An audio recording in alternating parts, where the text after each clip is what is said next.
बोलती पुस्तके. ज्यांना वाचनाचा नाद त्यांना बोलती पुस्तके घाली साद. आमचं चॅनल सबस्क्राईब करा आणि सबस्क्राईब करायला इतरांनाही सांगा. नमस्कार श्रोते मित्र हो. बोलती पुस्तके सादर करीत आहे लेखिका शुभांगी भडबडे लिखित कादंबरी आंधळी कोशिंबीर, भाग 12. भाई, कोणीतरी आलंय, शिवप्रसादनं निरोप सांगितला. तसे भाई पाटावरून उठले. खरं तर सकाळी नाश्ता न केल्यामुळे त्यांना भूक लागली होती. पण सकाळ असो संध्याकाळ असो येणाऱ्यांची गर्दी कमी होत नव्हती. सुखसमाधानची प्रसिद्धी वाढत होती. समाजसेवक, मंत्री, पुढारी, नेते साऱ्यांनाच एक दृष्टांतासाठी हे उदाहरण आठवत होतं. फोन वाढले होते, चौकशी वाढत होती, उद्योग मंदिराला प्रतिसाद मिळत होता. त्यामुळं आजकाल भाईंनी पुण्याला जाणं सोडून दिलं होतं. भाई, जेवून घ्या, आलेले बसतील थोडा वेळ, भाभी ताटात वाढत म्हणाली. काही न बोलता भाई पानावर बसले. बडी भाभी स्वयंपाक सुंदर करायची, पण रजनीगंधा गेली तेव्हापासून चवच हरवली होती. खरं तर त्याही गोष्टीला वर्षे उलटली होती. तिची नेहमी पत्र येत होती. भाईंनी शब्दानंही उत्तर दिलं नव्हतं. उलट त्यांना राग यायचा. स्वतःची आठवण प्रकर्षानं जाणवून देण्यासाठीच हिची पत्र असतात असा त्यांचा समज होता. तिचं पत्र आलं की महिनाभर असंच चालायचं. नित्य धावपळीत दिवसा हे त्यांना जाणवायचं नाही, पण जेवायला बसलं की त्यांना नकळत आठवायचं. भाई, बघा तर भाजीत तिखट मीठ कसं झालंय ते. आणि त्यानंतर हातावर ठेवलेली गरम फोड.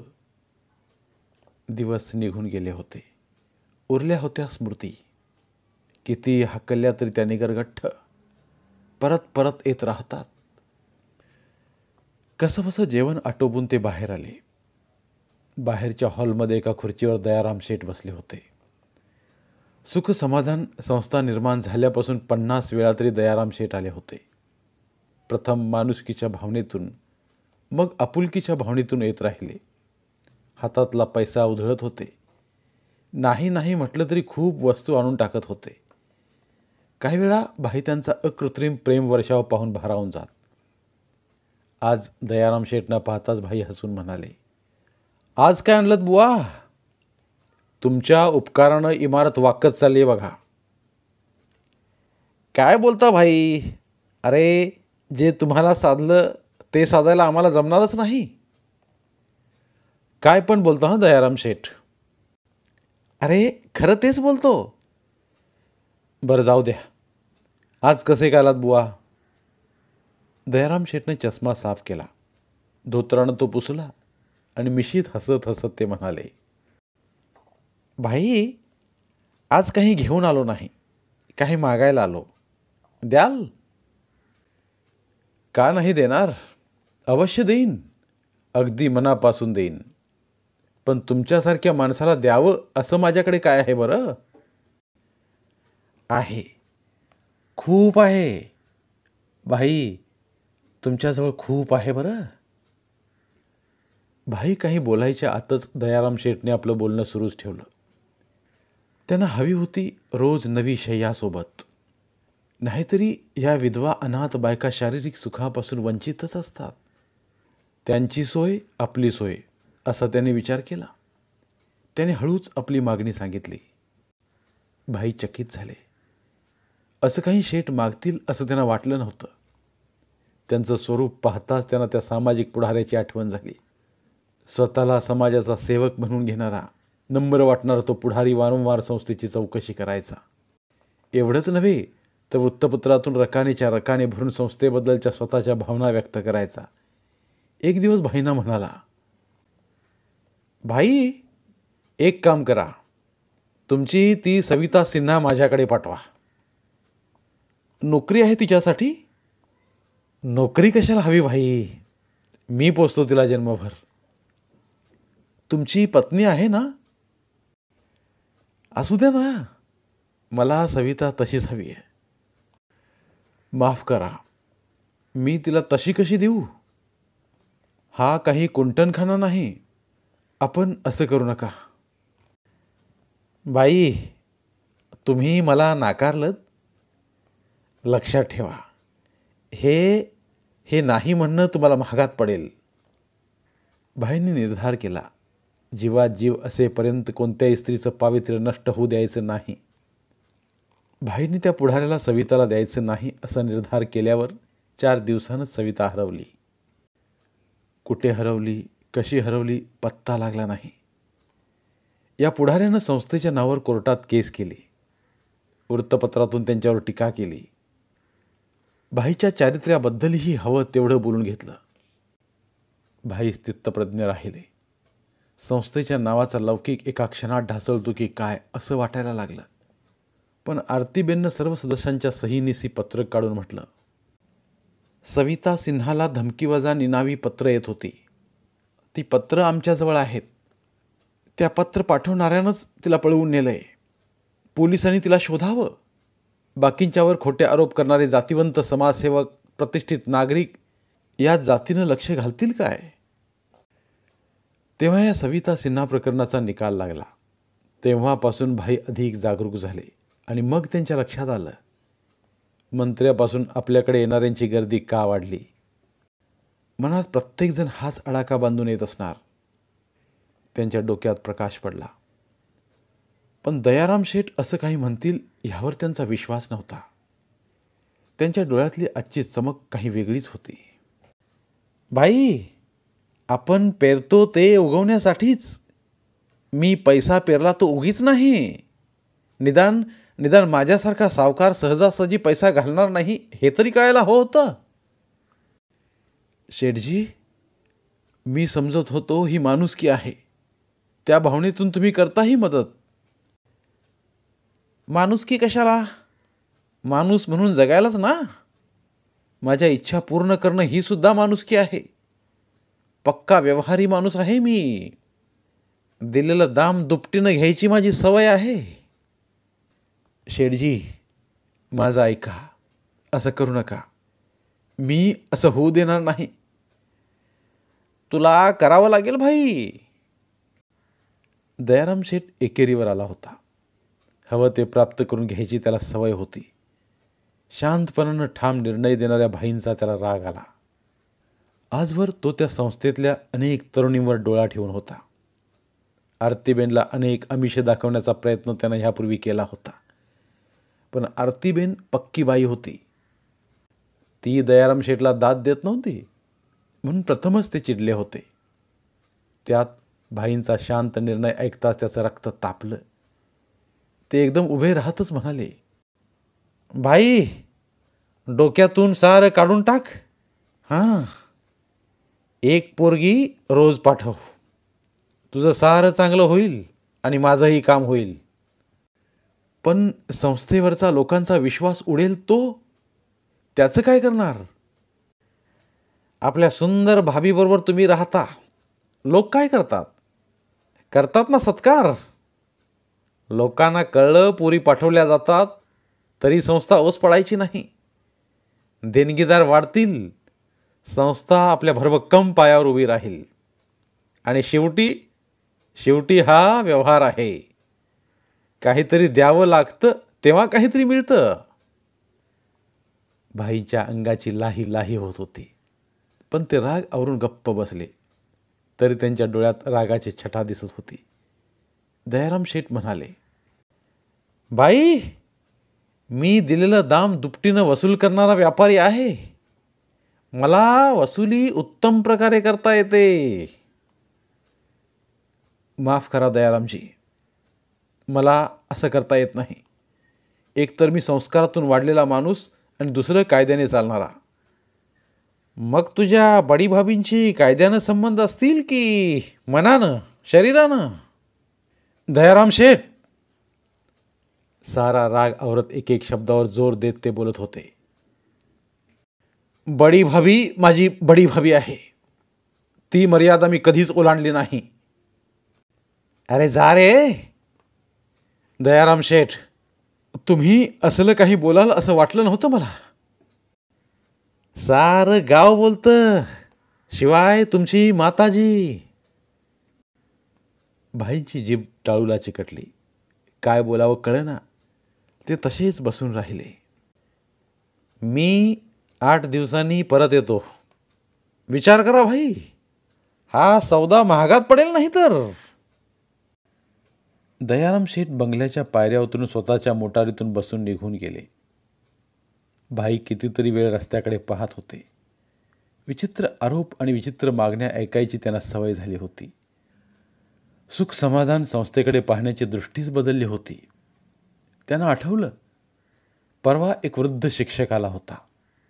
बोलताना त्यानं सांगितलं, भाई, उतरत्या वयात साथ हवी म्हणून तुमच्या संस्थेकडे आलोय खरा, पण मनात येतं ही संस्था पूर्वीसारखी शुद्ध राहिली आहे का?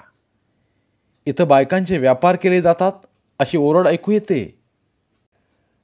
गुरुवर्य, आपण म्हणता ही ओरड होते, पण त्याला काय करणार?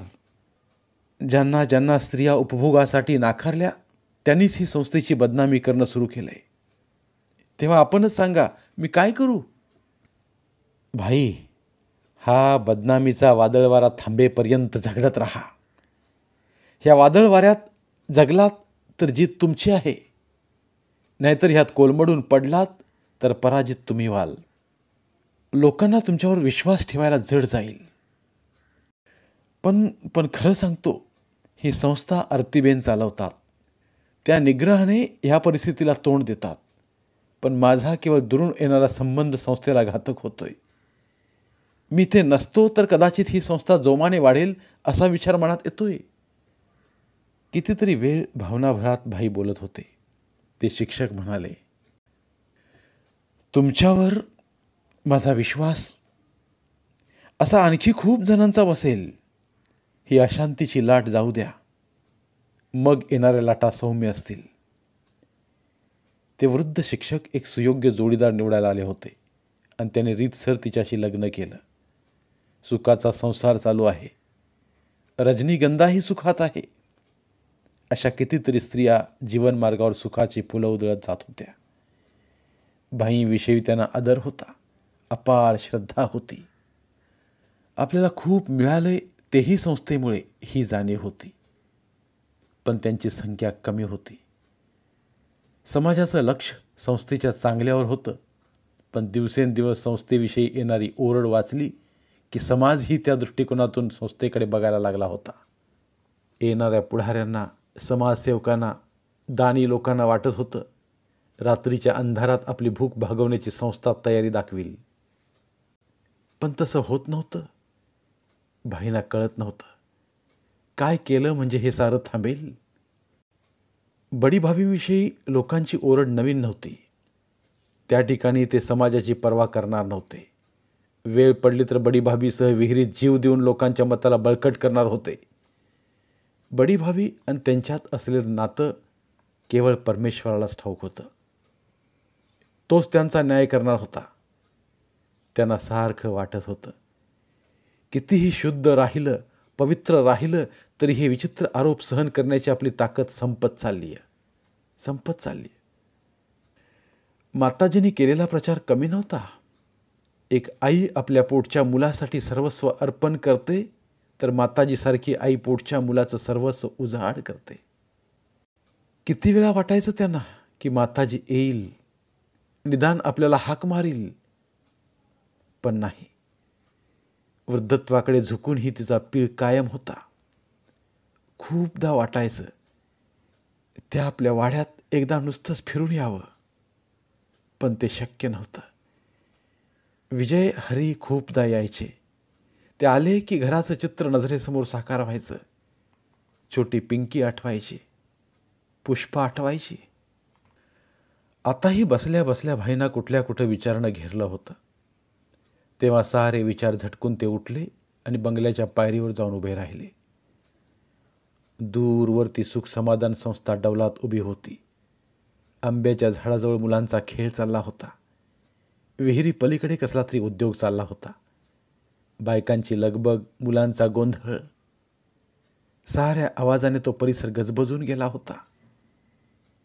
पलीकडे असलेली शाळेची इमारत, वसतिगृह, भोजनगृह सारंच कसं सुव्यवस्थित दिसत होतं.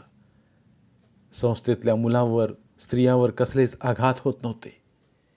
त्यांचा जीवनक्रम रोजच्या प्रमाणे चालू होता. भाईवर होणारे आघात तिथवर पोचत नव्हते. हे सारं पाहत असताना भाईने ठरवलं, जीवाच्या करारानं ह्या संस्थेला जपायचं. बदनामीच्या वादळलाटा स्वतः सहन करायच्या, पण इथलं हास्य संपू द्यायचं नाही. प्रत्येकाच्या मनात असलेली निर्भयता जपायची, त्यांचं सुख जपायचं, त्यांचं समाधान जपायचं. त्यासाठी केवढीही किंमत मोजावी लागली तरी आपण हरायचं नाही, असा निश्चय करून ते परतले. तेव्हा क्षणापूर्वी दयाराम शेठच्या येण्यानं उमटल्या उदास छाया कुठल्या कुठे पळाल्या होत्या. बडी भाभी फुलवाती करत होती. वात करून तुपात बुडवून पुन्हा थाळीत ठेवत होती. तिच्या कानावर मघाचे शब्द पडले किंवा नाही हे कळायला मार्ग नव्हता, कारण सारंच पचवायची तिला सवय झाली होती. कधी नव्हे तो भाईंना पाहताच ती म्हणाली, फार सहन करावं लागतं तुम्हाला, पण मग मग काय करायचं? तो दयाराम शेठ हे असंच चालायचं असेल तर सारं बंद करून टाकावं, कारण आपले 2 हात असमर्थ आहेत. त्यापेक्षा अनाथ मुलांची शाळा ठेवावी, तेच बरं. का? त्या अनाथ मुलात मुलं मुली हा भेद करायचा का? त्या मुली मोठ्या व्हायला लागल्या की त्यांना वाऱ्यावर सोडायचं का? बडी भाभी, सारंच बंद केलं तरी लोकांची तोंड बंद करता येतील का? त्यासाठी तुलाही सोडलं तरी सुद्धा बोलतच राहतील. सांग काय करायचं? बडी भाभी गप्प बसली. मनात वादळलाटा उठत होत्या. त्याला तोंड देणं कठीण आहे हे तिला जाणवत होतं. भाईचा भक्कम आधार होता, त्यामुळे समोर काही म्हणायची कोणात हिंमत नव्हती. सर्वांमागे एक क्रियाशील संघटना उभी होती हे स्पष्ट दिसत होतं. त्यात दयाराम शेठसारख्या माणसानं अशा प्रकारची मागणी करावी हेही मनावर आघात करणारं होतं. भाई तिथेच झोपाळ्यावर बसले. झोपाळ्याच्या मंद गतीबरोबर भाईंचं विचारचक्र चालू होतं. त्यांना येणारे एक एक नमुने आठवत होते, पण सर्वांची मागणी कमी अधिक प्रमाणात हीच होती. जोडीदार निवडून रीतसर लग्न करणारे त्यांना मनापासून आठवत होते. त्यात त्यांना आवडला होता आगळा वेगळा सखाराम. सखाराम आणि त्याची बायको दोघेजण संस्थेत कामाला होती. खोल्या झाडणं, अंगण झाडणं, बगीचा बघणं हे काम सखारामकडे होतं, तर त्याची बायको कोणी आलं गेलं की हा निरोप पोचवायचं काम करायची. दोघंही आपापल्या परीनं झटत होते. दोघंही तरुण, हसरी आणि प्रसन्न होती. संस्थेतच एका बाजूला त्यांना राहायला झोपडीवजा घर होतं. त्या घराभोवती सुबक बाग होती. येता जाता भाईंचं त्या झोपडीकडे लक्ष जायचं. खरं तर सर्व कामगारांसाठी पक्की घरं बांधली होती, पण सखाराम आपल्या झोपडीतच राहायचा. एक दिवस भाई असेच सुखसमाधानच्या पायऱ्या उतरून खाली आले. सहज समोर लक्ष गेलं. सखारामनं हातातलं फूल आपल्या बायकोच्या केसात खोचलं. प्रसंग अतिशय साधा, पण भाईंना हृदयस्पर्शी वाटला. त्यांचं मिश्किल हास्य, तिचं लाजणं मनात ठसलं. तेव्हापासून सखाराम त्यांना अधिकच आवडायला लागला. एक दिवस घाईघाईनं तो आला. भाई, माझं एक काम होतं. भाईंना कळेना सखारामचं आपल्याकडे काय काम असावं, कारण सर्वच व्यवहार आरतीबेन सांभाळत होत्या. तरीही त्यांनी विचारलं, काय काम होतं रे? भाई, तुम्ही हसाल. भाईनं त्याच्या बोलण्याची, त्याच्या आविर्भावाची गंमत वाटली. सांग तरी. भाई, 8 वर्ष झाली, अजून पोरगं झालं नाही. मग? भाई एकदम धास्तावले. संस्थेतल्या एखाद्या पोरीवर ह्यांची नजर गेली की काय? सखारामला तर दिवस रात्र सारे दरवाजे खुले होते. त्यांच्या चेहऱ्यावर विषण्ण छाया पसरली. हाही त्यातलाच निघावा हे त्यांना दुःख होतं. भाई, ह्या शाळेतली सारी पोरं माझीच आहेत. मला माझं असं पोरगं नाही. एक तरी पोरगं मला द्या. मला त्याला माझा म्हणून वाढवू द्या. माझ्या मायेनं जगू द्या. उद्या मला पोरं झाली तरी ह्या पोराला अंतर देणार नाही मी, तुमची शपथ. माझी शकून तशी देवी आहे ती. बाई शपथ तुमच्या पायाची. बाईंना एकदम गलबलून आलं. त्यांनी पायाशी झुकल्या सकारामला एकदम छातीशी कवटाळलं. त्या स्पर्शात त्यानं माणुसकी गवसली होती. डोळ्यातलं पाणी लपवत ते म्हणाले, सच्चा माणूस भेटला सखाराम. हवा तो मुलगा घेऊन जा, तुझा म्हणून वाढव, बस. जा आरतीबेनकडे. सखाराम धावत धावत पायऱ्या उतरत होता. त्याचे पाय जणू जमिनीवर पडत नव्हते. त्याचा आनंद त्याच्या चालण्यातून व्यक्त होत होता. भाई प्रसन्न झाले होते. त्याच दिवशी 2 श्रीमंत जोडप्यांनी पण अशीच 2 गोंडस मुलं उचलून नेली होती. ती मुलं गेल्यावर भाईंना वाटलं, शेंबडं पोर आईचं, तसं सर्वसाधारण मुलांचं भवितव्य आपणच आहोत. सुंदर स्त्रियांना समाज भोगतोय, पण प्रौढ, वृद्ध, निराधार, अनाथ स्त्रियांचा वाली कोण? आपणच आहोत. झोपाळ्यावर बसल्या बसल्या अनेक विचार त्यांच्या डोक्यात येत होते. त्यांना आठवलं, दरवर्षी संस्थेतल्या सर्व माणसांना जेवायला बोलवणारं एक श्रीमंत जोडपं. केवळ स्वार्थविरहित ही स्नेहभेट घडवतात. ते चांगलं आणि वाईट दोन्ही आहे, पण सध्या वाईटाचा जोर आहे. आपली ग्रहदशा आणखी काय? झोपाळा हलत होता. भाई विचारात मग्न होते. इतक्यात शिवप्रसाद आला. बाहेर कोणीतरी आलं होतं. भाई उठले. झोपाळा हलत होता. मी जरा देवळात जाते शिवप्रसादला घेऊन.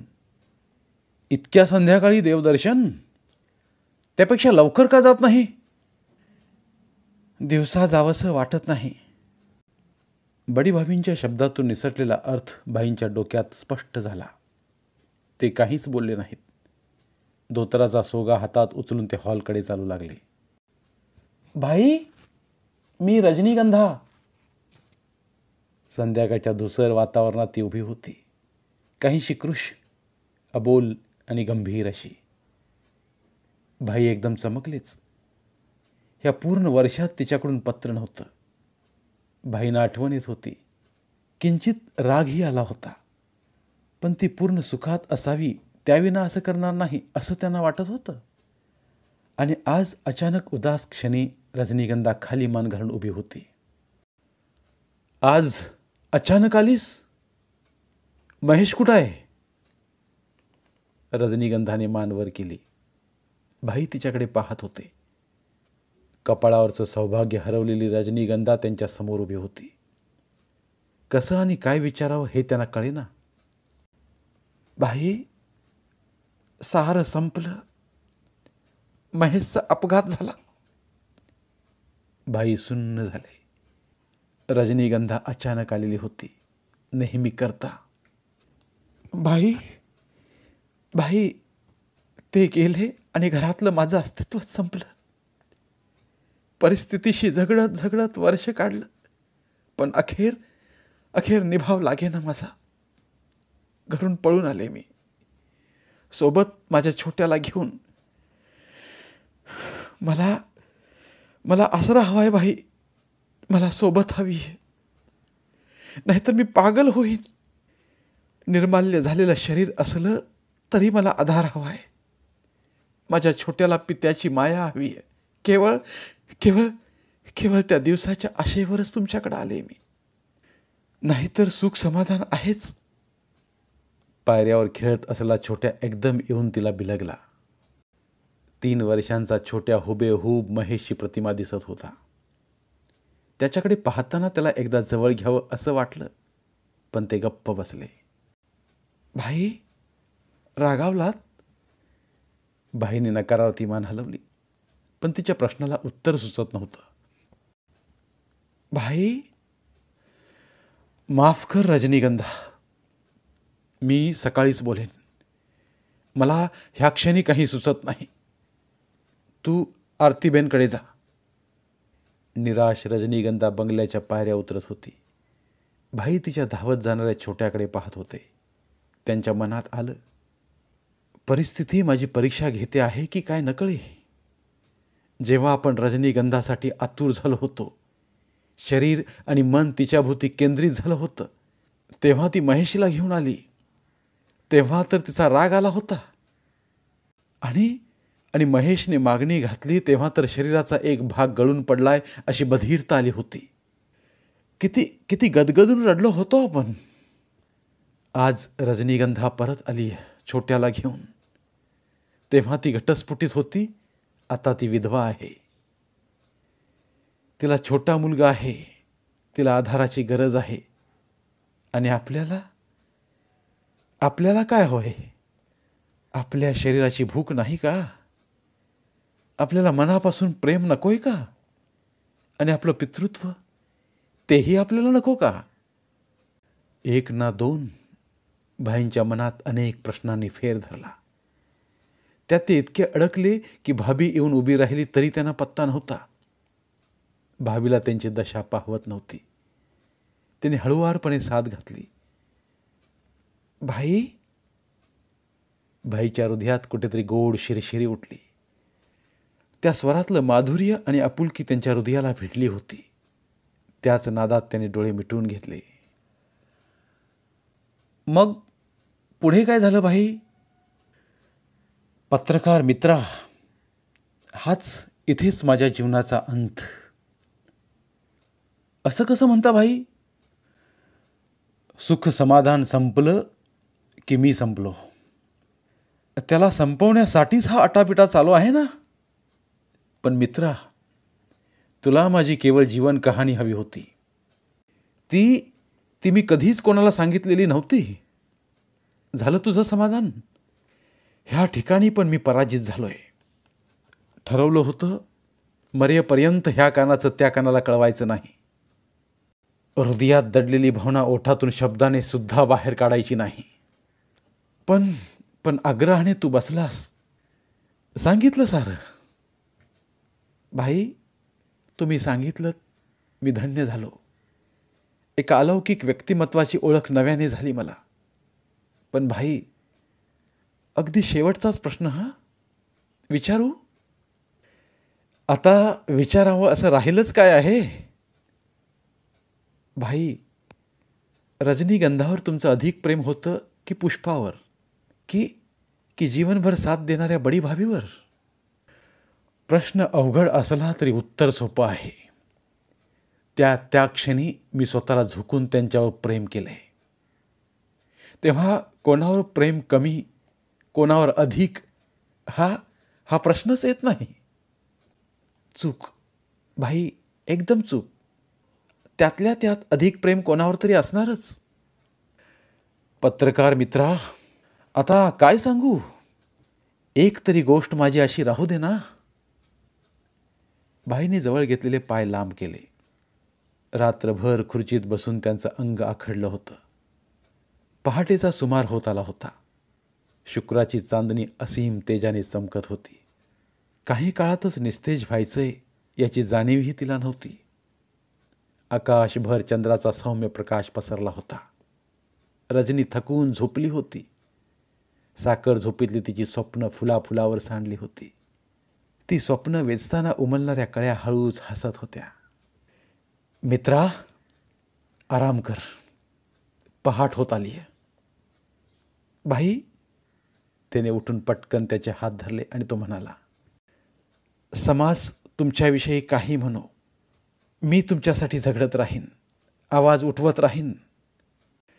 नाही मित्रा, सर्वांच्या गदारोळात तुझा आवाज दबून जाईल असं काही करू नकोस. माझा आवाज सुद्धा सत्याचा आवाज असताना दबला होता, पराजित झाला होता. भाईंना आठवलं, 8 दिवसांनीच बरोबर दयाराम सेठ आले होते. त्यांच्याबरोबर 2 उच्च पदाधिकारी होते, आपापल्या क्षेत्रातले निरपेक्ष समाजसेवा अधिकारी. भाई जरा मनातून घाबरलेच होते, पण वरकरने हसून त्यांनी त्यांचं स्वागत केलं. या दयाराम शेठ. केलास विचार? आल्या आल्या दयारामने मूळ मुद्द्यालाच हात घातला. मला कळलं नाही. साळसूतपणाचा आव आणत भाई म्हणाले, वेळ घेऊन पेडगावला जाऊ नका भाई. मी सांगितल्याप्रमाणे आपण मान्य केलं ना? मला हवी तेव्हा एखादी मुलगी पाठवा, काही कमी पडणार नाही. दयाराम शेठ, मला असली कुठलीही अट मान्य नाही. मी हे कधीच मान्य करणार नाही. पहा, विचार कर. हे हे नाही म्हणणं तुला महागात पडेल. साहेब, दयाराम शेठ म्हणतात तसं होऊ द्या. या कानाचं त्या कानाला कळणार नाही. खरंय, ह्या कानाचं त्या कानाला कळणार नाही, पण मला स्वस्थता लाभणार नाही. लोकांचा विश्वास उडेल. कोणतंही असत्य फार लवकर उजेडात येतं. ह्या उलट जर मी सत्यासाठी झगडत राहिलो तर हे सुख समाधान प्रत्येक दुःखी स्त्रीला दिलासा देईल. मग नाही ऐकायचं? दयाराम शेठ चिडून म्हणाला. नाही, कधीच नाही. भाई निग्रहाने म्हणाले. पुन्हा विचार कर. नाही, माझ्या शब्दात बदल होणार नाही. ठीक आहे, ठीक आहे. सर्व पेपरमध्ये कळवतो आणि तुला तोंड वर कसं काढता येतं तेच बघतो. पाहून घे, तू हरशील, हरशील तू.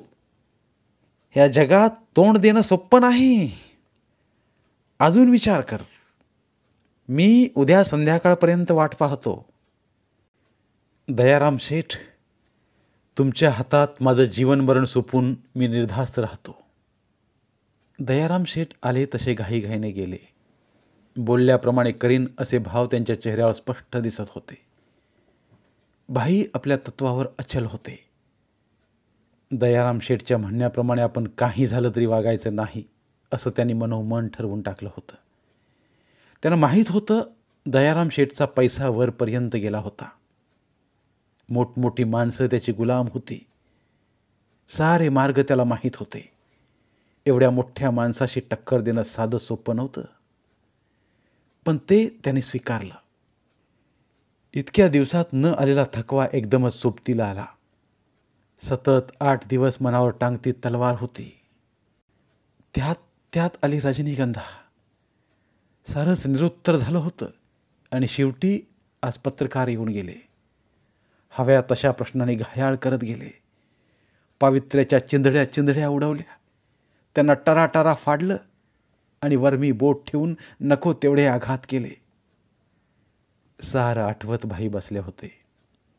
एकच उरलेला पत्रकार रात्रभर त्यांच्याजवळ बसून होता. त्याला जाणवत होतं भाई सच्चे आहेत, भाई सच्चे आहेत. उठ रे, जा पलीकडच्या खोलीत आराम कर. तुम्ही पण चला भाई. त्याने त्यांचे हात धरले. हात एकदम गरम वाटले. त्याने कपाळावर हात लावला. कपाळ गरम होतं. त्याने भाईंना आधार देत गादीवर आणलं. पांघरून घालून झोपवलं. भाईंना हे जाणवत होतं आणि जिन्याशी जाऊन त्याने हाक मारली. बडी भाभी. त्या शांत वेळी ती हाक साऱ्या बंगल्यात निनादली. बडी भाभी शिवप्रसाद धावत वर आले. भाईंना प्रचंड ताप भरला होता. तो वाढत होता. भाई अस्वस्थ झाले होते. त्यांना डोळे उघडून काही बघावंसं वाटत नव्हतं. शिवप्रसाद, डॉक्टरांना फोन कर. बडी भाभी, मी फोन करतो. तो खाली उतरला. शिवप्रसाद, आरतीबेनला बोलव. शिवप्रसाद धावला. खोलीत दुसरं कोणीच नव्हतं. भाईंना सारं जाणवलं. बडी भाभी त्यांच्याजवळ बसली होती. शेवटी तिला राहावलं गेलं नाही. भाई, भाई, काय झालं असं? बघा ना माझ्याकडे. बघा ना भाई. भाईंनी डोळे उघडले. डोळ्यांची आग होत होती. क्षणभर उघडणं सुद्धा त्यांना अशक्य झालं होतं. पण समोर बडी भाभीला पाहताच ते कसे बसे बोलले. पूनम. बडी भाभीच्या मनाच्या मर्यादा गळून पडल्या. तिने भाईच्या छातीवर डोकं ठेवलं. आवेगाने त्यांना दोन्ही हातांनी कवटाळत ती म्हणाली, धनराज. त्या एका शब्दातील आर्तता भाईच्या मनाला जाणवली. तापाने शरीर जळत होतं, पण त्या शब्दामुळे त्यांच्या जळत्या शरीरावर चंदनाचा लेप लावल्यासारखं वाटलं. बडीभाभीचा होणारा निकट स्पर्श त्यांना जाणवत होता. मन आतून तळमळत होतं. त्या ग्लानीतही आठवत होता वाड्याचा अंधारी जिना, त्यात थकून गुडघ्यापर्यंत जरीकाठी परकर घालून बसलेली पूनम, नंतर लग्नानंतर वैधव्यात भेटलेली पूनम, मर्यादा पालन करून आयुष्यभर साथ देणारी पूनम. मध्येच आठवली पारिजातकाच्या फुलांसारखी अल्पकाळ सुवास देणारी पुष्पा आणि बकुल स्मृती ठेवून जाणारी रजनीगंधा. त्यांना त्याही परिस्थितीत हसू आलं. मगाशी त्या पत्रकार मित्राने विचारलं होतं, सर्वात प्रिय कोण? कोण प्रिय? बडीभाभी, तूच सांग मला, प्रिय कोण? खरंच का कोणी लहान दिराशी लग्न करत नाही?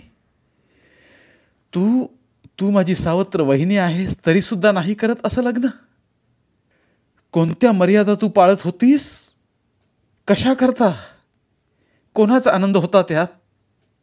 हे नातं जपण्यासाठी तू आयुष्यभर जळत राहिलीस आणि मलाही सर्व सुखांपासून वंचित केलंस.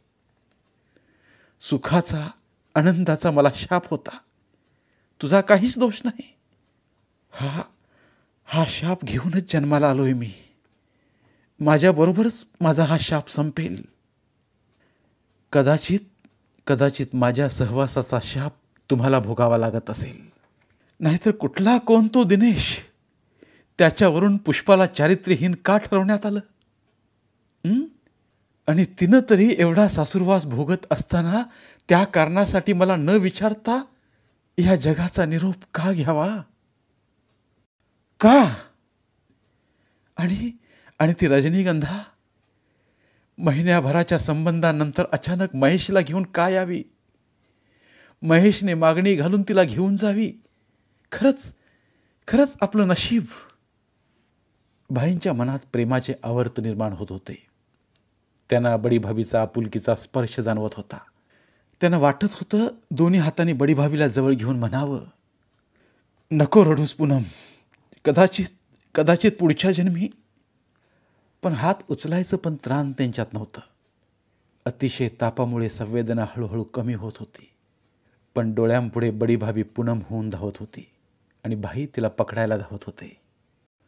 पूनम, कुठे आहेस तू? मी नाही सांगणार. मी डोळ्यावरची पट्टी काढीन. असं नाही. नेहमी रडीचा डाव. मला नाही आवडत आंधळी कोशिंबीर. मी नाही खेळत. बरं, एकदा मला पकड, मग पुन्हा नाही खेळायचं, ठीक? पण तू सापडतच नाहीस. तू हातात ये माझ्या, मग तुला मी आऊट करतो. असला कसला खेळ तुझा? मी तुझ्याजवळ तर आहे. पकड मला. जा, तू सापडत नाहीस. मी हारलो. हारून कसं चालेल? ही मी आले. नाहीच सापडत. पट्टी काढतो. मला तुला पकडू दे. नाही, हा रडका डाव मला मुळीच मान्य नाही. भाईच्या डोक्यावर थंड पाण्याच्या पट्ट्या ठेवल्या होत्या. डॉक्टर आले. त्यांनी झटपट इंजेक्शन दिलं. आरतीबेन आली होती. रजनीगंधा घाबरून उभी होती. भाईंना ह्या कशाचीच जाणीव नव्हती. ते आपल्या स्वप्नात दंग होते. वाड्यातल्या चौकात आंधळी कोशिंबीर रंगात आली होती. भाई, मला खूप खूप वाटतं हो. हरी गदगदून रडत होता. अरे वेड्या, पिंकीचा बाप झालास तरी एवढा हळवा होतोस? माताजीला जप. हो, ती खूप रागावली आहे माझ्यावर. तुम्ही माझ्यासारखं वेडवाकडं करू नका. हो, पिंकीची बाहुली ना आहे माझ्या पिठीत. राहू दे रे ती. पिंकीला पाठव, मग देईन तुला ती. भाईंना एक एक प्रसंग आठवत होता. बाह्य जगाविषयीची जाणीव उरली नव्हती. बडीभाभीचा स्पर्श जाणवत नव्हता. सारे प्रसंग पुन्हा पुन्हा आठवत होते. माताजी, काय चुकलं ग माझं? तुझ्यासमोर मी हळवा होऊ शकलो नाही. तू तू नाराज आहेस ही खंत उराशी होती. आयुष्यभर ती जखम जोपासली. पण तू तुझा मुलगा असूनही ओळखलं नाहीस मला. चुकलो मी, चुकलो. मला क्षमा कर. तुझ्या कल्पना अवेरून मी पुष्पाशी लग्न करायला नको होतं. म्हणजे माझी पत्नी ललितासारखी सुखात नांदली असती. खरं ना, खरं ना हे? सर्वात जास्त तरी मी पुष्पाचा अपराधी आहे. प्रेमाशिवाय तिनं काही केलं नाही. आणि मी मात्र तिला या भव्य वाड्यात कैद केलं.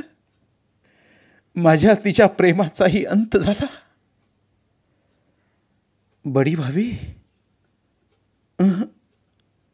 आता तरी पूनम म्हणेन मी. तुझ्याकडून एकच वाटतं. एकदा तरी तू म्हण धनराज, तुझ्यावर माझं मनापासून प्रेम होतं असं. ते शब्द ऐकायला कान अधीर झालेत माझे. फक्त एकदाच म्हण. नको ग जन्मभर मला पळायला लावू. संपव हा आंधळी कोशिंबिरीचा खेळ. भाई अतिशय अस्वस्थ वाटत होते. डॉक्टर त्यांच्याजवळ उभे होते. सेकंदानं घड्याळ बघत होते. बडी भाभी थंड पाण्यानं स्पंज करीत होती. प्रत्येकाच्या चेहऱ्यावर काळजीची काजळ रेषा उमटली होती. भाई!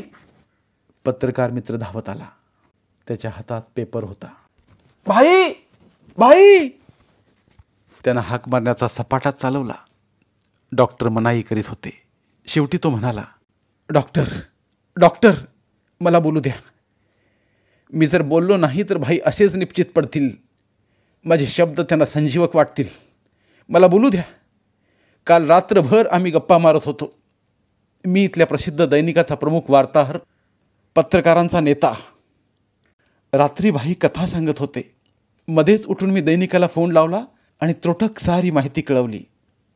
आणि जेव्हा खरी बातमी मिळेनाशी होते तेव्हा मी त्या व्यक्तीचा मित्र म्हणून जवळीक निर्माण करतो आणि हवी ती माहिती घेतो. वाचा डॉक्टर, सुख समाधानाचे स्वरूप. वाचा. सच्चा दिलदार भाईसारखा महान समाजसेवक. डॉक्टर वाचा. तुम्ही भाईवरच्या प्रेमाला वाहिलेला अग्रलेख इथला शब्द नि शब्द भाईंसाठी आहे. सच्च्या मनाचे सच्चे उद्गार अगदी सामान्य माणसालाही वरदान ठरतील. पत्रकार वाचत होता. खुशीनं त्याचे डोळे लकाकत होते. पण भाई ऐकण्याच्या मनस्थितीत नव्हते. बडी भाभीच्या डोळ्यांतून पाण्याच्या पडणाऱ्या थेंबांनी भाईंच्या केसावर अभिषेक होत होता. सारी उत्सुकतेनं भाई शुद्धीवर येण्याची वाट पाहत होते. डॉक्टर संचित होते. सारा हवाला देवावर होता. सुख समाधान धावून आलं होतं. पण ते पाहावं, अनुभवावं एवढी शुद्ध भाईंना उरली नव्हती. नियतीनं पट्टी बांधून पुन्हा एकदा धावायला सांगितलं होतं. धन्यवाद. इथे लेखिका शुभांगी भडबडे लिखित आंधळी कोशिंबीर या कादंबरीची सांगता होत आहे. मराठीतील प्रतिभावंत लेखकांचं साहित्य, कथा, कादंबऱ्या ऐकण्यासाठी आमचं बोलती पुस्तके हे चॅनल सबस्क्राईब करा. आणि मराठी साहित्याचा प्रसार करण्यासाठी प्रत्येक मराठी माणसाला सबस्क्राईब करण्यासाठी आवाहन करा. आणि बोलती पुस्तके या साहित्य चळवळीत सहभागी व्हा. आपले पुन्हा एकदा धन्यवाद.